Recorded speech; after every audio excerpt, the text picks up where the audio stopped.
Sahabat, hari ini saya akan menyampaikan firman Tuhan dengan tema menggapai visi. Sekali lagi, menggapai visi. Amsal 29 ayatnya yang ke-18. Amsal 29 ayatnya yang ke-18. Kita baca sama-sama. Bila tidak ada wahyu, menjadi liarlah rakyat. Definisi visi itu apa sih, sahabat? Banyak orang mendefinisikan macam-macam ya. Setiap orang beda-beda dan saya mengatakan tidak ada yang salah dengan definisi-definisi tersebut. Dalam bahasa Inggris menarik sekali, ditulis where there is no vision, the people perish, dan seterusnya. Dalam bahasa Ibraninya, chauzon, visi, penglihatan ke depan. Jadi kalau saya definisikan secara sederhana, visi adalah keyakinan tentang apa yang terjadi dalam hidup kita di masa mendatang. Saya percaya 5 tahun ke depan saya akan menjadi seperti ini. Saya 5 tahun ke depan atau setahun depan perusahaan saya akan begini. Tahun depan pelayanan saya akan begini. Itu visi, penglihatan, mimpi di depan. Macam-macam definisinya, tetapi intinya sama, yaitu apa yang saudara yakini akan terjadi dalam hidup saudara, dalam usaha saudara, dalam pelayanan saudara di depan. Apa sih pentingnya visi? Wah, sahabat, visi itu sangat penting sekali. Kenapa? Kata liar tadi, bila tidak ada wahyu, bila tidak ada visi, menjadi liarlah rakyat, menjadi liarlah Anda, menjadi liarlah jemaat. Kata liar dalam bahasa Inggrisnya malah lebih ngeri lagi, ditulis perish, celaka. Ibraninya parah. Memang orang kalau nggak punya visi parah, saudara ya. Parah hidupnya karena nggak jelas tujuan kedepannya apa, mau kemana. Artinya apa sih? Uncovered, tidak terlindungi. Terus lost, terhilang, terabaikan, alone, sendirian. Nah, kalau main sepak bola sendiri kan capek, lelah, kalah ya sahabat ya.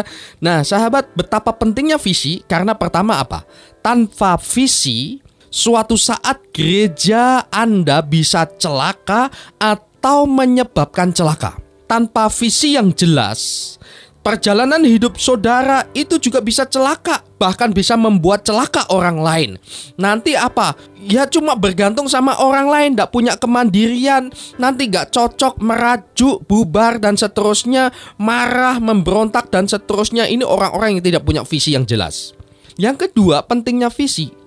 Dengan visi, memacu semangat pelayanan.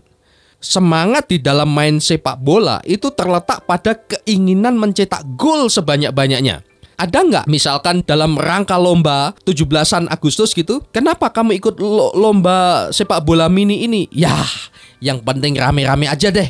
Betul, mungkin sekedar meramaikan, tetapi ketika bertanding pasti keinginan untuk mencetak gol itu ada. Sama. Saat ini saudara pelayanan sebagai gembala sidang. Saat ini Anda pelayanan sebagai seorang pendeta, penatua, badan majelis jemaat, dan lain sebagainya. Tujuannya apa? Ya, beda pendeta. Kalau jadi jemaat biasa dan jadi penatua tuh beda rasanya. Wah, kalau itu sih cuma sok-sokan. Tanpa visi saudaraku celaka. Nanti cuma ikut rame. Kedudukannya bagus tapi kelakuannya nggak bagus. Itu bisa bikin celaka orang lain. Dengan visi, saudara punya arah tujuan yang jelas. Kita tahu semua, radio yang kita sayangi ini making life more meaningful, bikin hidup lebih berarti. Segala program semua diarahkan untuk bikin making life more meaningful. Karena itu, saya dorong kepada Anda miliki mission statement, ya, pernyataan misi yang tercetus karena ada sebuah visi yang ingin dicapai. Kalau tidak, nanti pelayanan saudara hanya ikut-ikutan. Ya, nanti di sana ada program bagus, ikut. Di sini bagus, yuk bikin jam yang sama, program yang sama. Tanpa visi yang jelas saudaraku celaka dan bisa bikin celaka yang lain. Dengan visi memacu semangat pelayanan. Miliki visi yang jelas. Jadi kalau Anda berjemaat, carilah tempat, entah itu Protestan, karismatik, yang visinya jelas. Bukan sekedar slogannya jelas, Banyak pelayanan yang slogannya jelas, slogannya bombastis. Wah, luar biasa, hebat, menangkan dunia, menangkan Indonesia, menangkan sepak bola dan lain sebagainya. Cuma slogannya, tapi kehidupannya, waduh, perpecahan, sok-sokan satu dengan yang lain. Itu mengerikan. Kayaknya ada visi, tetapi itu hanya catatan di dinding di belakang mimbar di tembok. Sayang sekali. Sahabat, Anda para pemimpin khususnya, miliki visi yang jelas. Bagikan kepada jemaat, bagikan kepada karyawan Anda, bagikan kepada staf Anda, entah Anda pelayanan rohani atau sekuler. Saudara, miliki visi yang jelas untuk memacu seluruh tim mencapai pada sasaran satu yang sama. Sekalipun dengan versi yang beda, program yang berbeda, tetapi visi tetap sama. Pentingnya visi yang ketiga, dengan visi memberikan arah yang jelas kepada gereja dan jemaat. Demikian juga kepada perusahaan Anda, pelayanan apa saja dalam hidup saudara. Bayangkan jika bus sopirnya tidak tahu arahnya. Naik bus, Pak, saya mau ke Manado, Pak. Ini bus ini mau kemana? Sopir itu menghisap rokok, menghembuskannya, lalu melihat saudara dengan sinis, lalu berkata, "Nggak tahu?" Wah, jangan naik bus itu. Anda mau ke Manado malah ke Gorontalo nanti. Demikian juga Anda pemimpin ditanya, "Pak Pendeta, visi gereja kita kemana?" Nggak tahu, pokoknya terserah Roh Kudus. Jangan masuk gereja itu, saudaraku. Nanti apa? Visinya ya terserah. Mana-mana. Bukan berarti kita tidak bergantung sama Tuhan. Betul, tergantung sama Tuhan. Tapi Tuhan memberikan otak, Tuhan memberikan hikmat, dan Tuhan menginginkan Anda melayani Dia dengan jelas. Nggak sekedar terserah. Itu tanda orang yang nggak punya visi. Dengan visi, yang bagian keempat pentingnya visi adalah menandakan kualitas dan profesionalisme pelayanan Anda. Pelayanan yang profesional itu spesifik. Dia jelas kemana gitu. Dulu saya juga song leader iya, main musik iya, ini iya, khotbah iya, seminar iya, semuanya kayaknya serba bisa. Tapi sebetulnya justru itu tidak baik. Berdoalah supaya Anda profesional di suatu bidang tertentu, dan itu memang panggilan saudara. Tidak ada pendeta, tidak ada pelayan Tuhan yang serba bisa, dan tidak baik kalau serba bisa. Kenapa? Kalau saya semuanya bisa, itu bukan tubuh Kristus. Dan nanti bahaya, tidak mau memberi kesempatan kepada yang lain untuk menonjol, karena semuanya saya bisa. Jadi sahabat, kualitas Anda bukan soal Anda tahu semuanya, tetapi kualitas Anda justru terletak pada spesialisasi mana yang saudara miliki. Contohnya Steffi Graf dulu, waktu kecil papanya tahu punya bakat tenis nih, diarahkan seluruh hidupnya tenis. Lewat tenis dia bisa kaya raya. Kemudian pemain-pemain profesional sepak bola luar negeri gitu ya, jadi kaya raya hanya main sepak bola. Sepak bola pun tidak tiap hari pertandingan toh itu. Dia hanya latihan terus, nggak ada pertandingan, latihan, setelah itu berlibur sama keluarga. Tapi dia bisa kaya raya karena dia spesifik ke sepak bola.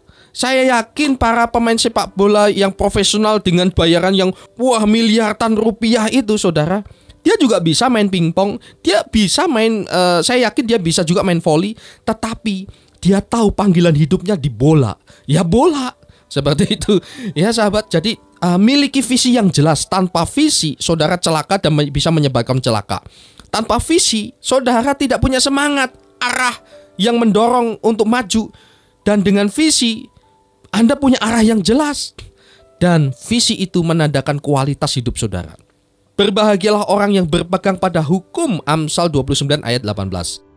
Sahabat, berbahagialah dan dukunglah bila Anda memiliki pemimpin yang visioner dan misioner. Dan jangan berbahagia kalau Anda memiliki pemimpin atau Anda sendiri yang hanya tekun dengan sebuah rutinitas. Tekun itu baik. Minggu pagi khotbah, Minggu sore salinan, Senin kunjungan ulang tahun pun pilih-pilih ya. Mana yang amplopnya tebal. Ini yang saya maksud yang di luar negeri ya. Kemudian nanti Selasa kaum ibu, Rabu kaum bapak, nanti Jumat malam Minggu anak muda, Minggu khotbah lagi, selesai kunjungan dan lain sebagainya tidur. Terus menerus. Tapi nggak ada yang diperjuangkan tuh apa sesungguhnya? Itu sebetulnya justru lingkaran setan. Maka nggak heran awalnya jemaat wah senang dengan kehadiran Anda, lama-lama bosan juga. Demikian juga Anda para orang tua atau para kepala rumah tangga miliki visi yang jelas atas keluargamu. Jangan sekedar pagi terburu-buru mau masuk kantor, nanti jam 6 pulang capek nonton TV sebentar tidur, nggak ada waktu untuk keluarga, nanti kerja lagi, nanti ada tender, baru sibuk mengatur strategi korupsi dan seterusnya, terus nanti pulang lagi. Tapi nggak ada visi yang jelas untuk anak-anakmu, nggak ada jelas anak keluarga mau dibawa kemana dan lain sebagainya. Anda yang memiliki orang tua dengan visi yang jelas, arahan yang bagus untuk Anda para anak-anak, dukung dia, doakan dia. Sekalipun ada perbedaan, tetapi tetap dukung. Nah, sahabat, langkah menggapai visi. Amsal 20 ayat 18. Rancangan terlaksana oleh pertimbangan. Sebab itu, berperanglah dengan siasat. Sebab itu, berperanglah dengan siasat. Yang pertama kita bahas tentang siasat dulu. Siasat sama dengan metode dan strategi, yaitu susunan cara yang efektif untuk mencapai tujuan. Sahabat, tanpa strategi yang tepat, saudara akan kesulitan menggapai visi. Karena itu strategi yang harus menjadi kekuatan gereja atau pelayanan dan perusahaan Anda mungkin, yaitu kemitraan, kerjasama. Supaya apa sih? Supaya efektif, supaya ada efeknya, supaya ada akibatnya, supaya ada pengaruhnya. Berhasil, tepat, manjur, dan menghasilkan dampak gitu. Efisien, tidak buang waktu, dan tidak berbelit-belit. Itu pentingnya siasat. Ada orang punya duit banyak, main invest ke sana kemari, tetapi tanpa siasat, akhirnya uangnya cuma terhambur percuma, ya, tanpa kerjasama yang jelas, lenyap semua. Sayang kan?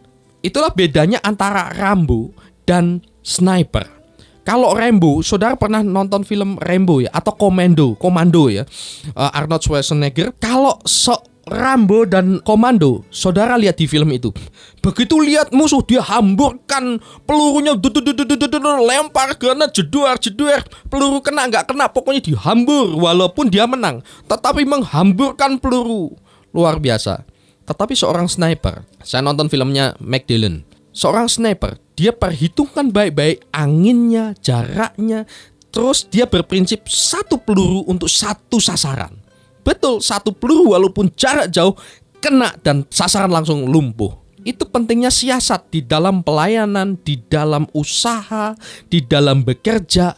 Banyak orang pelayanan membanting tolong habis-habisan, doa, puasa dan lain sebagainya, tapi dampaknya sedikit. Sayang sekali. Karena itu saudaraku, tanpa mengesampingkan kuasa Roh Kudus, berdoa, sembahyang, sehingga engkau bisa bagaikan seorang sniper. Sekali melangkah dampaknya luar biasa. Nah, kenapa sih kemitraan? Kenapa sih perlu kerjasama untuk mencapai visi? Wah, menarik sekali. Saya diberkati sekali dengan spirit motivator. Penulis-penulis di situ sangat-sangat berkualitas ya saudara. Salah satunya bulan Juli tanggal 19 ya sahabat, saya sangat diberkati. Ada tema yang berkata United we stand. 1 Korintus 1 ayat 10. Supaya kamu seia sekata dan jangan ada perpecahan di antara kamu, tetapi sebaliknya supaya kamu erat bersatu dan sehati sepikir.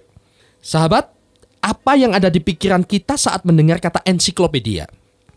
Nah, saya bicara tentang kemitraan ya. Belasan tahun yang lalu kita mungkin membayangkan deretan buku tebal, mahal lagi, disimpan di lemari khusus di perpustakaan. Ya, saya itu sering ke kantornya ini ya, OC Kaligis, karena sering diundang pelayanan di sana di Manado. Di situ ada perpustakaan khusus elit. Wih, lemarinya aja saya tahu mahal, luar biasa. Apalagi kantornya beliau. Wih, gitu. Itu penuh ensiklopedi di sana. Bicara tentang ensiklopedi, satu sumber yang selama puluhan tahun dianggap paling lengkap itu apa? Ensiklopedia Britannica. Tapi seiring dengan berkembangnya teknologi digital, nah Anda yang tahu komputer ya pasti tahu nih, posisi Ensiklopedia Britannica yang selama ini sebagai kumpulan data terlengkap itu sudah goyah oleh karena satu nama yang namanya Wikipedia. sama-sama ensiklopedia sahabat ya. Tetapi Wikipedia yang merupakan ensiklopedia terlengkap di internet memiliki karakteristik yang sangat berbeda dengan buku ensiklopedia tradisional seperti Britannica. Karena apa? Bisa diakses gratis, praktis, dan bisa ditulis disunting oleh semua orang. Bisa diperbaharui setiap waktu. Nah, sampai saat ini Wikipedia telah ditulis oleh lebih dari 150.000 orang di berbagai penjuru dunia dan memiliki 11 juta lebih artikel dalam 265 bahasa. Nah, bandingkan dengan Britannica, hanya memuat ratusan ribu artikel dan baru bisa diperbaharui kalau buku itu dicetak ulang.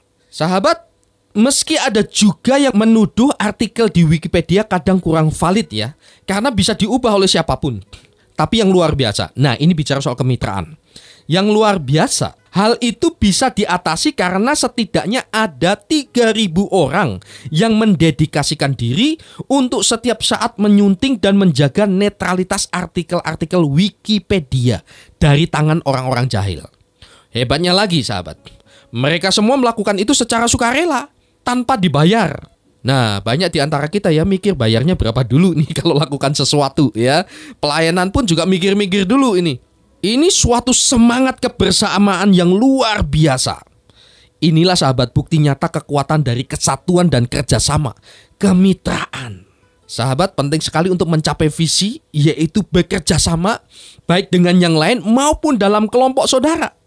Sukses akan lebih cepat dicapai saat ada kesatuan. Nah, menghadapi gejala perpecahan di jemaat di Korintus, Paulus pun sampai mengingatkan supaya mereka dapat lebih memandang kepada Yesus dan visi pemberitaan Injil saja. Banyak orang hanya melihat manusia kan, tetapi Paulus mengingatkan untuk lihat Yesus dan visi yang Tuhan berikan. Kembali ke Wikipedia. Itu sukses karena sebuah komunitas yang bervisi sama. Mereka juga sebuah komunitas bahkan besar, tapi punya visi sama, yaitu apa? Berbagi informasi. Kiranya ini dapat mendorong kita untuk lebih mengutamakan tujuan bersama daripada ambisi pribadi. Daud dalam Mazmur 133 ayat 1, sungguh alangkah baiknya dan indahnya apabila saudara diam bersama dengan rukun. Persatuan itu indah dan juga memungkinkan kita untuk melakukan lebih banyak lagi. Itu pentingnya kita mencapai visi dan bermitra bekerja sama. Karena apa? Itu kehendak Tuhan dan menambah persediaan sumber daya yang baru, mempercepat pencapaian tujuan bersama dan mengurangi pengambilan resiko tinggi dan memaksimalkan penggunaan kesempatan yang berbeda, membangun mitra yang berfokus pada kekuatan. Kunci menuju kemitraan atau kerjasama satu dengan yang lain sahabat, bangunlah di atas kepercayaan dan keterbukaan dan saling menguntungkan. Saling memberdayakan bukan memperdaya. Ada orang bukan memberdayakan tapi memperdaya. Wah, ini runyam dah. Kemudian Anda perlu fasilitator atau mentor gitu ya, yang menjaga terus-menerus api kemitraan. Kuncinya lagi sahabat, supaya kemitraan satu dengan yang tercapai hingga menggapai visi bersama, jaga sikap hati, motivasi. Ketika berjuang murni-murni itu lumrah ya. Kemudian tanpa pamrih, nanti ketika menguntungkan itu, ketika aset banyak lah, itu yang seringkali jadi masalah. Jaga motivasi Anda. Sahabat, sikap yang harus kita miliki ketika pemimpin atau diri saudara diarahkan untuk menggapai visi. Mari kita baca Yosua 1 ayat 16 sampai 18. Lihat di situ ayat 18 mengatakan begini. Lalu mereka menjawab Yosua. Jadi Yosua itu menggantikan Musa waktu itu, dia seorang pembantu saudara ya, tetapi dipercaya Tuhan. Lalu mereka menjawab Yosua. Katanya, segala yang kau perintahkan kepada kami akan kami lakukan, dan kemanapun kami akan kau suruh kami akan pergi. Wih, luar biasa. Rakyat berkata apapun Pak Yosua katakan, kami akan mengatakan oke dan kami akan dukung. Sikap yang harus jemaat miliki, staf yang harus bersikap yang baik kepada pemimpin. Pertama, tunduk kepada visi yang Tuhan berikan melalui pemimpin. Tunduk, mau melakukan. Anda para pemimpin rohani, Andalah pemegang visi dari gereja saudara. Saya paling prihatin kalau ada pendeta gitu ya. Dia bukan pemegang visi, dia bergantung kepada jemaatnya. Maaf, saya tidak mengatakan jangan layani jemaat. Betul, kita dipanggil Tuhan untuk melayani jemaat, tetapi kitalah pemegang visi. Anda harus memegang visi Tuhan, menangkap visi Tuhan. Ketika ada sebuah visi yang bagus tentang kerjasama, saya dapati banyak pendeta-pendeta begini, oke deh, nanti deh saya tanya jemaat dulu, Bukan tanya Tuhan, tanya jemaat dulu. Ya khususnya yang katanya penuh-penuh Roh Kudus nih, yang sukanya seperti itu. Kalau Anda berkata, oke, ini bagus, tetapi karena ini juga ada hubungannya dengan kepentingan bersama jemaat kami akan sharingkan kepada mereka, akan saya arahkan mereka, dan saya tahu ini luar biasa. Nah itu oke, sharingkan, doakan bersama. Tetapi ada yang bergantung, takut dengan jemaat. Nanti saya dikira macam-macam. Loh, Anda tuh pemimpin atau pembantunya mereka? Tahu maksudnya? Kalau pemimpin Anda lah pengarah visi. Banyak pendeta-pendeta atau para pelayan itu akhirnya nggak berani negur jemaat kalau dia keliru. Karena apa? Mungkin persambahannya paling besar, sumbangannya paling besar, sehingga dia nggak berani lakukan sesuatu yang baru karena takut dianggap macam-macam, nanti dia keluar bagaimana. Itu Anda tidak memiliki mental seorang pelayan Tuhan. Anda mental pekerja upahan yang seperti itu. Ingat, kita tuh melayani Tuhan, yang dipercayakan untuk memimpin jemaat, untuk masuk kepada visi Tuhan. Amin, sahabat. Tunduk, sahabat, mari tunduk kepada visi yang Tuhan berikan kepada pemimpin. Dan para pemimpin miliki visi yang jelas, sehingga engkau diikuti oleh jemaatmu, oleh stafmu, oleh rakyatmu. Yang kedua, sikap yang harus dimiliki yaitu mau mengikuti ajakan, perintah, atau komando pemimpin. Ini dia, ayat 17 dari Yosua 1 tadi. Sama seperti kami mendengarkan perintah Musa, demikianlah kami akan mendengarkan perintahmu. Hanya Tuhan Allahmu kiranya menyertai engkau seperti ia menyertai Musa. Wah, ini rakyat yang luar biasa ya. Mau mendengar seperti kami tunduk kepada Musa, kami juga mau tunduk kepadamu. Nah, banyak jemaat, staf, atau tim pelayanan itu sukanya banding-banding. Kalau enggak seperti pemimpin yang dulu, terus kadang-kadang pemimpin yang sekarang stres karena sekali dibandingkan dengan yang dulu. Oh dulu. Kalau dulu terus ikut aja yang dulu. Kalau yang baru, kalau saudara mau terima itu ya terima semua, kelebihan dan kekurangannya khususnya. Nah, ini penting sekali ya. Seperti kepada Musa, kami juga mau tunduk kepada kamu juga. Yang ketiga, sikap yang harus dimiliki adalah mau mendengar dan mengikuti arahan pemimpin seperti halnya Anda tunduk dan patuh kepada orang yang Anda segani. Sahabat, jika pada pemimpin sekuler saja Anda mau patuh dan menghormati sedemikian rupa, terlebih lagi kepada pemimpin rohani. Banyak orang lebih takut kepada wali kota ketika diundang tidak pernah terlambat karena takut kepada Pak Wali. Jangankan Pak Wali, kepada Pak Kumtua saja, Pak Lurah saja, ketika Anda dipanggil, Anda berusaha untuk tidak terlambat. Karena nggak enak, takut nanti kalau ngurus yang lain nggak ditolong gimana. Tetapi ketika Anda dipanggil Tuhan untuk hadir di ibadah tiap minggu, jam 9 itu pun nggak sampai 2 jam, nggak sampai 3 jam. Ada saja alasannya. Dan terlambat itu seolah-olah biasa. Dan yang lebih ngeri lagi, kadang-kadang pejabat itu malah bisa menggantikan Tuhan di gereja. Betul? Iya. Maka dari itu saya dorong dan saya himbau para pejabat, berikan teladan tentang disiplin gitu ya. Kalau Anda mau meresmikan sebuah gereja dan lain sebagainya, sekalipun ujung-ujungnya proposal masuk ke Anda, disiplin itu kasih tolong dong. Saya berkali-kali ketemu dalam acara gereja, KKR atau apa gitu, kalau ada pejabat mundur itu bisa sampai 2 jam gitu. Tetapi anehnya jemaat yang hadir itu juga bisa tenang. Wah, mengharapkan betul. Ini teladan yang tidak bagus. Runyam bangsa kita. Kalau dari pejabatnya, teladan, kehadiran sudah mau iya, itu alasannya luar biasa. Saya tahu kesibukan Anda. Tetapi Anda hadir, mau diibadah itu. Anda bukan Tuhan. Demikian juga para jemaat, para pendeta. Pejabat itu bukan Tuhan. Saya tidak mengatakan jangan hormati harus, tetapi hormat kepada Tuhan di atas segalanya.